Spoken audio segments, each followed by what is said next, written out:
Friends, आज के इस वीडियो में हम लोग देखेंगे जो बिहार पुलिस द्वारा सिपाही भर्ती परीक्षा के लिए 2023 के लिए जो घटना चक्र के द्वारा बुक जारी किया गया है उसी के बारे में डिस्कस करेंगे और उसी के हल प्रश्न पत्र नंबर 22/10/2017 का जो पेपर हुआ था उसी के बारे में डिस्कस करेंगे। तो आइए वीडियो को बिना देरी किए शुरू करते हैं। बिहार पुलिस से संबंधित अच्छी तरह से तैयारी करने के लिए इस चैनल से जुड़ जाइए और चैनल पर पहली बार विजिट कर रहे हो तो चैनल को सब्सक्राइब कीजिए और बगल में जो घंटी का निशान है उसे प्रेस करना न भूलिए। तो आइए वीडियो को बिना देरी किए शुरू करते हैं। तो फर्स्ट क्वेश्चन हमारा है वो हो जाएगा, देख लीजिए यहाँ से फर्स्ट नंबर क्वेश्चन है, सेनापति निम्न में से किस प्रकार का शब्द है। तो राइट आंसर हो जाएगा वो हो जाएगा बी ऑप्शन, यानी यौगिक शब्द है, यानी ऑप्शन हो जाएगा बी ऑप्शन करेक्ट ऑप्शन हो जाएगा।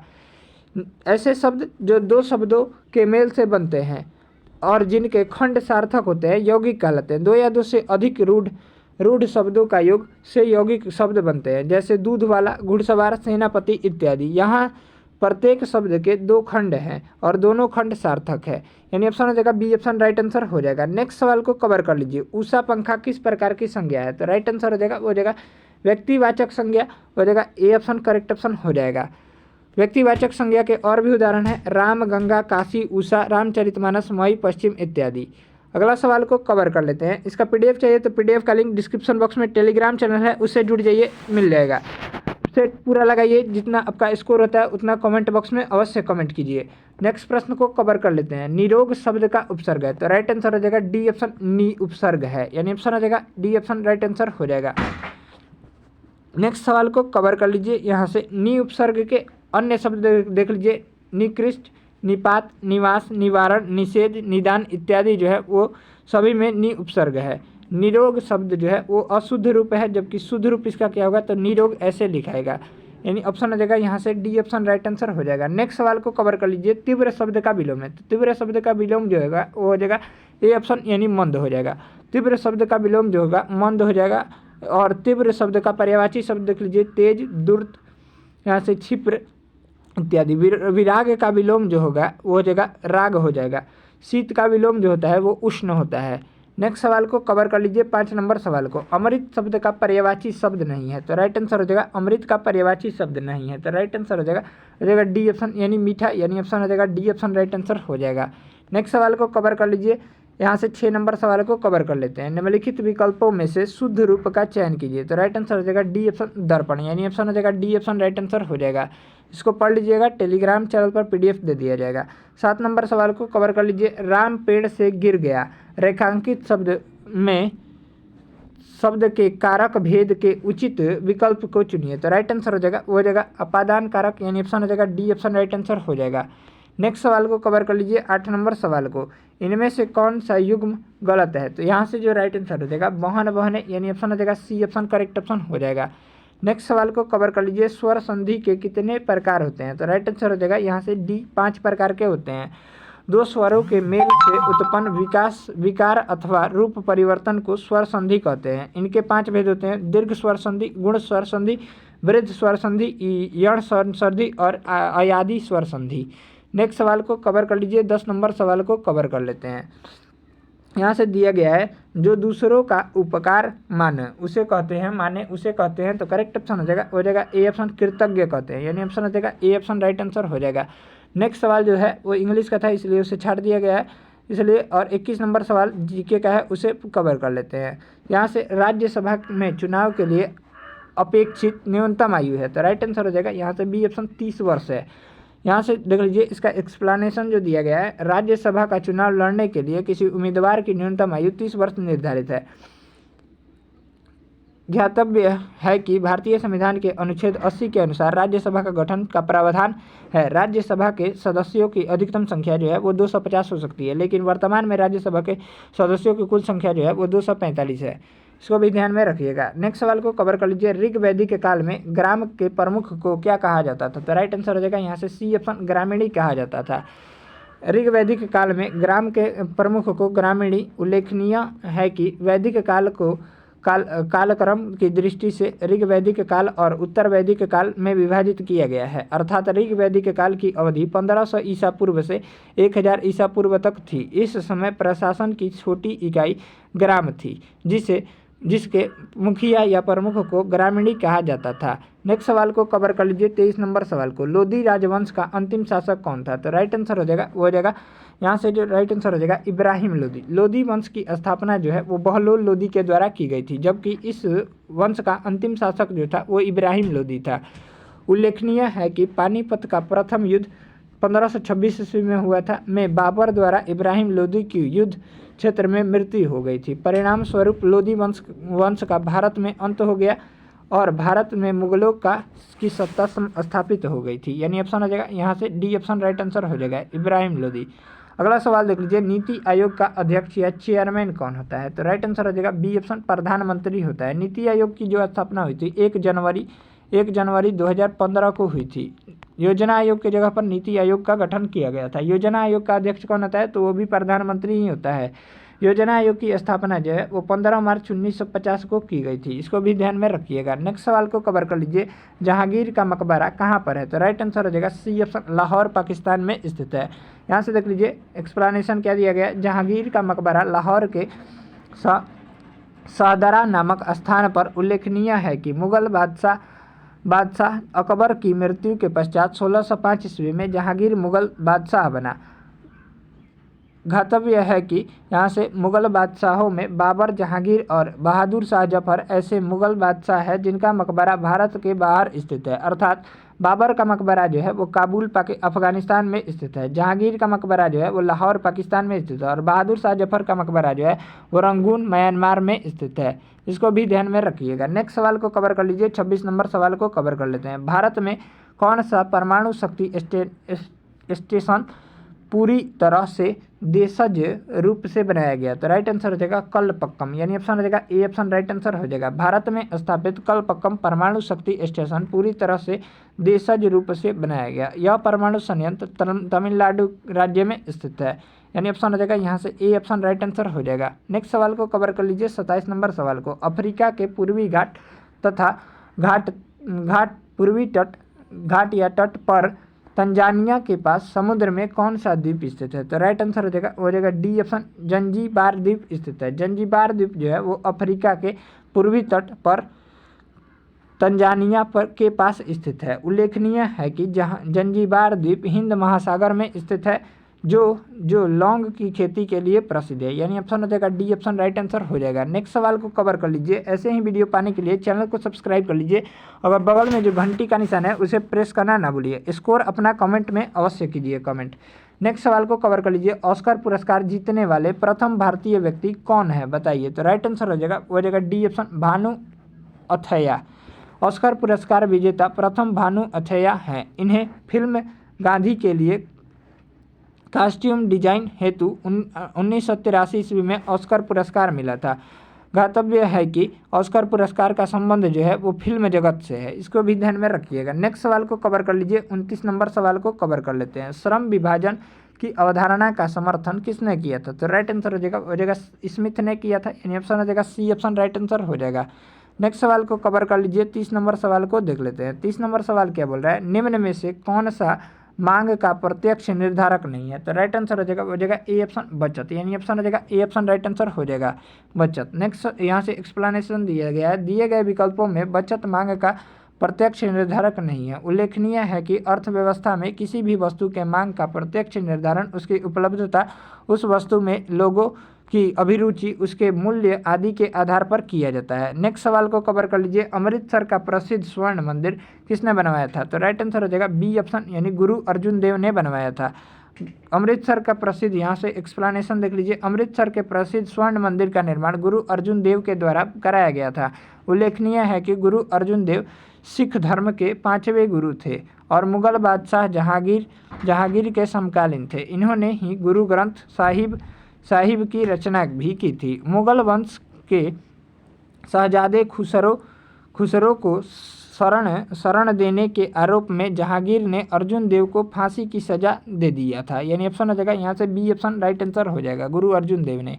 नेक्स्ट सवाल को कवर कर लीजिए। भारतीय संविधान का कौन सा अनुच्छेद जो है वो भारत की नागरिकता के प्रावधानों से संबंधित है? तो राइट आंसर हो जाएगा वो हो जाएगा यहाँ से भारतीय संविधान के कौन सा भाग जो है वो भारत की नागरिकता के प्रावधानों से संबंधित है? राइट आंसर रहेगा भाग 2। भारतीय संविधान के भाग 2 में अनुच्छेद 5 से 11 तक नागरिकता संबंधित प्रावधान है। ध्यातव्य है कि भारतीय संविधान में नागरिकता संबंधित प्रावधान को ब्रिटेन के संविधान से लिया गया है। यहाँ संविधान द्वारा भारतीय नागरिकों के लिए एकल नागरिकता प्रावधान किया गया है। नेक्स्ट सवाल को कवर कर लीजिए, लोकतंत्रीय विकेंद्रीकरण का आशय है। तो राइट आंसर हो जाएगा डी ऑप्शन, स्थानीय सरकार से लोकतंत्रीय विकेंद्रीकरण। यहाँ से एक्सप्लेनेशन देख लीजिए, लोकतंत्रीय विकेंद्रीकरण का आशय स्थानीय सरकार से है। लोकतंत्रीय विकेंद्रीकरण का तात्पर्य शासन सत्ता को जनता में विभाजित करना है। इसी उद्देश्य से भारतीय संविधान के भाग 9 से भाग 9 क के तहत ग्राम प्रशासन तथा नगर प्रशासन के प्रावधान को शामिल किया गया है। उल्लेखनीय है कि भारत में स्थानीय स्वशासन का जनक जो है वो लॉर्ड रिपन को माना जाता है। भारत में स्थानीय स्वशासन का जनक जो है वो लॉर्ड रिपन को माना जाता है। इसको भी ध्यान में रखिएगा। नेक्स्ट सवाल को कवर कर लीजिए, 34 नंबर सवाल को, निम्न में से कौन सा हड़प्पा व्यापार का केंद्र था। तो राइट आंसर हो जाएगा यहाँ से बी ऑप्शन, लोथल। नेक्स्ट सवाल को कवर कर लीजिए, यहाँ से 35 नंबर सवाल को कवर कर लेते हैं। 35 नंबर सवाल क्या बोल रहा है, राज्य नीति के निम्न निर्देशक सिद्धांतों में कौन सा गांधीवाद का दर्शन पर आधारित था। तो राइट आंसर हो जाएगा ए ऑप्शन, ग्राम पंचायतों का आयोजन, यानी ऑप्शन हो जाएगा ए ऑप्शन करेक्ट ऑप्शन हो जाएगा। यहाँ से एक्सप्लेनेशन देख लीजिए इसका, भारतीय संविधान के भाग 4 के अनुच्छेद 36 से 51 तक के राज्य के नीति निर्देशक सिद्धांतों का प्रावधान किया गया है। भारतीय संविधान में नीति निर्देशक तत्वों को आयरलैंड के संविधान से लिया गया है। नीति निर्देशक तत्वों को गांधीवादी, समाजवादी तथा उदार बौद्धिकतावादी वर्गों में विभाजित किया गया है, जिसमें ग्राम पंचायतों का गठन गांधीवादी दर्शन पर आधारित है। भारतीय संविधान के अनुच्छेद 40 में ग्राम पंचायतों का गठन का वर्णन है। नेक्स्ट सवाल को कवर कर लीजिए, 36 नंबर सवाल को, भारत में आधारित लोकतंत्र निम्न में से कौन सा सुनिश्चित करता है। तो राइट आंसर हो जाएगा ए ऑप्शन, यानी पंचायती राज सुनिश्चित करता है। यहाँ से एक्सप्लेनेशन देख लीजिए, प्रश्नगत विकल्पों में पंचायती राज आधारित लोकतंत्र सुनिश्चित करता है। आधारित लोकतंत्र से अभिप्राय राजनीतिक प्रक्रिया में सामान्य लोगों को भागीदारी बनाने से है, जिससे कि लोकतंत्र की मूल अवधारणा लोगों के लिए लोगों द्वारा लोगों प्रशासन विकेंद्रीकरण को साकार किया जा सके। नेक्स्ट सवाल को कवर कर लीजिए, जब्ती प्रणाली के अंतर्गत वास्तविक उत्पादन का कितना अंश राज्य की मांग के रूप में निर्धारित किया गया था। तो राइट आंसर हो जाएगा 37 का हो जाएगा बी ऑप्शन, यानी 1/3 अंश।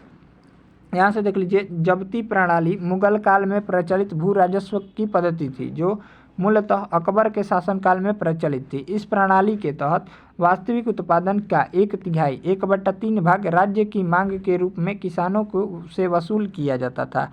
नेक्स्ट सवाल को कवर कर लीजिए, 38 नंबर सवाल को, वांडीवास के युद्ध 1760 में राइट आंसर हो जाएगा सी ऑप्शन, ब्रिटिश ने फ्रेंच को हराया था। वांडीवास का युद्ध कब हुआ था। तो ये 1760 में हुआ था। उसमें किसने हराया था। तो ब्रिटिश ने फ्रेंच को हराया था। नेक्स्ट सवाल को कवर कर लीजिए, 39 नंबर सवाल को, कर्क रेखा नहीं गुजरती है। तो राइट आंसर हो जाएगा यहाँ से बी ऑप्शन, पाकिस्तान से। यहाँ से देख लीजिए, प्रश्नगत विकल्पों में पाकिस्तान से कर्क रेखा नहीं गुजरती है। उल्लेखनीय है कि उत्तरी गोलार्ध में 23.1/2 डिग्री उत्तरी अक्षांश को कर्क रेखा कहा जाता है। भारत, बांग्लादेश, संयुक्त राज्य अमेरिका, यहाँ से सऊदी अरब, लीबिया, मैक्सिको, अल्जीरिया, माली, ताइवान, ओमान आदि देशों से होकर गुजरती है। नेक्स्ट सवाल को कवर कर लीजिए, विकासशील देशों की निम्न समस्याओं में कौन सी सही नहीं है। तो राइट आंसर हो जाएगा सी ऑप्शन, यानी वृद्धावस्था वाली आबादी का उच्चतम अनुपात। नेक्स्ट सवाल को कवर कर लीजिए, तो यहाँ से एक्सप्लेनेशन देख लीजिए, विश्व को प्रायः विकसित और विकासशील की श्रेणी में विभाजित किया गया है। प्रश्नानुसार विकासशील देशों की प्रमुख समस्याओं में प्रौद्योगिकी विकास का निम्न स्तर है, दुर्बल औद्योगिक आधार तथा अर्थव्यवस्था की विविधता का अभाव आदि शामिल है। लेकिन वृद्धावस्थावादी आबादी का उच्च अनुपात विकासशील देशों की समस्या में नहीं है, यानी ऑप्शन हो जाएगा यहाँ से देख लीजिए सी ऑप्शन राइट आंसर हो जाएगा। नेक्स्ट सवाल को कवर कर लीजिए, निम्न में से कौन सी नदी दक्षिण से उत्तर की ओर बहती है। तो राइट आंसर हो जाएगा सोन नदी। इसका एक्सप्लेनेशन देख लीजिए, भारत में सोन, चंबल, बेतवा, केन आदि नदियाँ दक्षिण से उत्तर की ओर प्रवाहित होती है। उल्लेखनीय है कि उक्त उत्तरवाहिनी नदियों में से सोन नदी गंगा की सहायक नदी है, जो अमरकंटक की पहाड़ियों से निकलती है, जबकि शेष नदियाँ यमुना नदी की सहायक नदियाँ हैं। नेक्स्ट सवाल को कवर कर लीजिए, कलिंग के युद्ध के बाद निम्न में से किसने महाराज अशोक को रूपांतरण को दर्ज किया? तो राइट आंसर रूपांतरण को दर्ज किया, तो राइट आंसर हो जाएगा डी ऑप्शन रॉक एक्डिक 8 ने 13 ने। नेक्स्ट सवाल को कवर कर लीजिए, यहाँ से देख लीजिए, सम्राट अशोक मौर्य वंश का राजा था जो बिंदुसार का पुत्र था। अशोक के 13वें शिलालेख रॉक एडिक्ट 13 में उसके कलिंग युद्ध का वर्णन किया। उसने लगभग 261 ईसा पूर्व में लड़ा गया। कलिंग का युद्ध कब हुआ था? तो 261 ईसा पूर्व में हुआ था, इसको भी ध्यान में रखिएगा। 43 नंबर सवाल को कवर कर लीजिए, हर्षवर्धन की आरंभिक राजधानी कहाँ थी? तो राइट आंसर हो जाएगा थानेश्वर, यानी ऑप्शन हो जाएगा सी ऑप्शन राइट आंसर हो जाएगा। नेक्स्ट सवाल को कवर कर लीजिए, 44 नंबर सवाल को कवर कर लेते हैं। माई अनफॉरगेटेबल मेमोरीज किसकी आत्मकथा है? तो राइट आंसर हो जाएगा सी ऑप्शन ममता बनर्जी की। माई अनफॉरगेटेबल मेमोरीज पश्चिम बंगाल की मुख्यमंत्री ममता बनर्जी की आत्मकथा है। ममता बनर्जी का जन्म 1955 में पश्चिम बंगाल के कोलकाता में हुआ था। इनकी राजनीतिक पार्टी का नाम तृणमूल कांग्रेस है। ये वर्तमान में पश्चिम बंगाल की राज्य की मुख्यमंत्री है।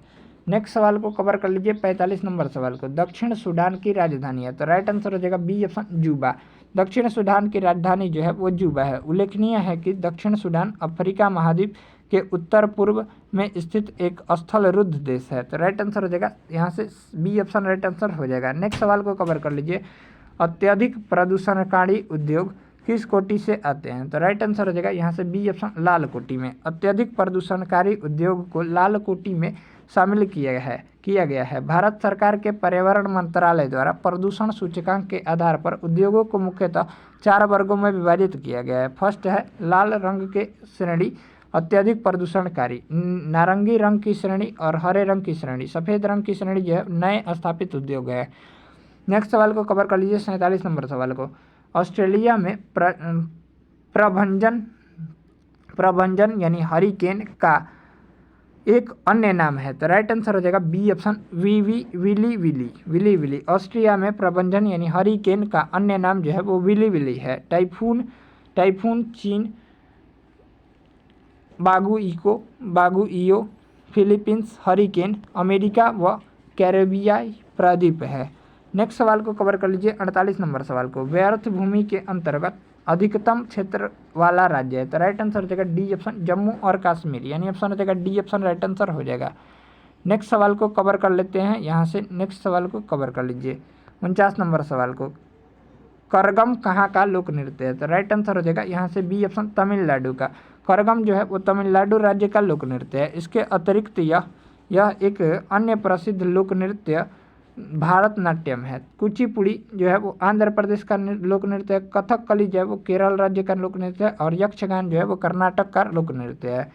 नेक्स्ट सवाल को कवर कर लीजिए, भारत की मुख्य 50 नंबर सवाल को, भारत की मुख्य भाषा को किस अनुसूची में शामिल किया गया है? तो राइट आंसर हो जाएगा ए ऑप्शन 8वीं अनुसूची में। भारतीय संविधान की 8वीं अनुसूची का संबंध जो है वो भाषाओं से है, जिसमें जो है वो मुख्य भाषाओं को शामिल किया गया है। मूल रूप से 8वीं अनुसूची में कुल 14 भाषाएं शामिल थी, लेकिन वर्तमान में 8वीं अनुसूची में कुल 22 भारतीय भाषाओं को शामिल किया गया है। इसमें 21वें संविधान संशोधन 1967 द्वारा सिंधी भाषा को शामिल किया गया। 71वें संविधान संशोधन अधिनियम द्वारा 1992 द्वारा नेपाली, कोंकणी और मणिपुरी भाषा को शामिल किया गया है। 92वें संविधान संशोधन अधिनियम 2003 द्वारा बोडो, डोगरी, मैथिली, सांथली भाषा को शामिल किया गया है। नेक्स्ट सवाल को कवर कर लीजिए, 51 नंबर सवाल को, भारत के पश्चिम समुद्र तट पर वर्षा किस मानसून से होती है? तो राइट आंसर हो जाएगा डी ऑप्शन दक्षिण पश्चिम मानसून से होती है। यहाँ से इसका एक्सप्लेनेशन देख लीजिए, भारत के पश्चिम समुद्र तट पर वर्षा दक्षिण पश्चिम मानसून से होती है। ध्यान देने योग्य है कि दक्षिण पश्चिम मानसून अरब सागर के रास्ते भारत के केरल राज्य से प्रवेश करती है। यही मानसून भारत में सर्वाधिक वर्षा कराने के लिए उत्तरदायी होती है। नेक्स्ट सवाल को कवर कर लीजिए, 52 नंबर सवाल को, भारत का national atlas and thematic mapping organisation निम्नलिखित में से किस स्थान पर अवस्थित है? तो राइट आंसर हो जाएगा सी ऑप्शन, कोलकाता में अवस्थित है। भारत का national atlas and thematic mapping organisation Paschim Bangal के राज्य कोलकाता में स्थित है। नेक्स्ट सवाल को कवर कर लीजिए, मानस वन्यजीव अभ्यारण्य कहाँ स्थित है? तो राइट आंसर हो जाएगा ए ऑप्शन, असम राज्य में स्थित है। मानस वन्यजीव अभ्यारण्य जो है वो भारत के असम राज्य में स्थित है। यह अभ्यारण्य यूनेस्को की प्राकृतिक विश्व विरासत स्थल सूची में शामिल है। नेक्स्ट सवाल को कवर कर लीजिए, भारत के किस राज्य में वृहद तटीय रेखा है? तो राइट आंसर हो जाएगा, यहाँ से देख लीजिए 54 नंबर सवाल का हो जाएगा आंध्र प्रदेश राज्य में हो जाएगा। नेक्स्ट सवाल को कवर कर लीजिए 55 नंबर सवाल को, 8,470 मीटर की ऊंचाई पर विश्व का 5वां सबसे बड़ा पर्वत कौन सा है? तो राइट आंसर हो जाएगा मकालू। विश्व का 5वां सबसे बड़ा पर्वत जो है वो मकालू है, जबकि मकालू से बड़े 4 अन्य पर्वत है, एवरेस्ट, केटू, कंचनजंगा, लाओत्से।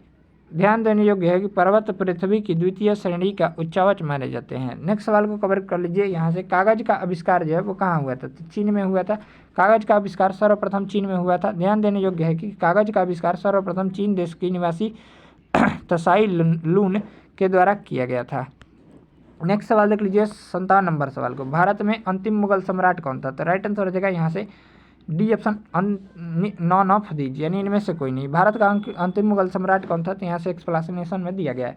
भारत का अंतिम मुगल सम्राट जो है वो बहादुर शाह जफर या द्वितीय था, जिन्हें बहादुर शाह जफर के नाम से भी जाना जाता था। उल्लेखनीय है कि 1857 के विद्रोह के समय बहादुर शाह जफर ने दिल्ली में विद्रोह का नेतृत्व किया, जिन्हें हुमायूं के मकबरे से अंग्रेज लेफ्टिनेंट हडसन ने गिरफ्तार करके रंगून निर्वासित कर दिया। यही इन्हीं की मृत्यु हो गई। नेक्स्ट सवाल को कवर कर लीजिए, पहला मुस्लिम आक्रमणकारी 712 ईस्वी में भारत आया, उसका नाम क्या था? तो राइट आंसर हो जाएगा डी ऑप्शन, मोहम्मद बिन कासिम था। यहाँ से देख लीजिए एक्सप्लेनेशन, भारत पर सर्वप्रथम अरब मुस्लिम आक्रांताओं ने आक्रमण किया था। उल्लेखनीय है कि लगभग 711 से 712 ईस्वी में भारत अरब आक्रमणकारी के रूप में मोहम्मद बिन कासिम ने भारत के सिंध प्रांत पर आक्रमण किया था। नेक्स्ट सवाल को नेक्स्ट वीडियो में कवर करेंगे 59 नंबर सवाल से लेकर 90 नंबर सवाल तक।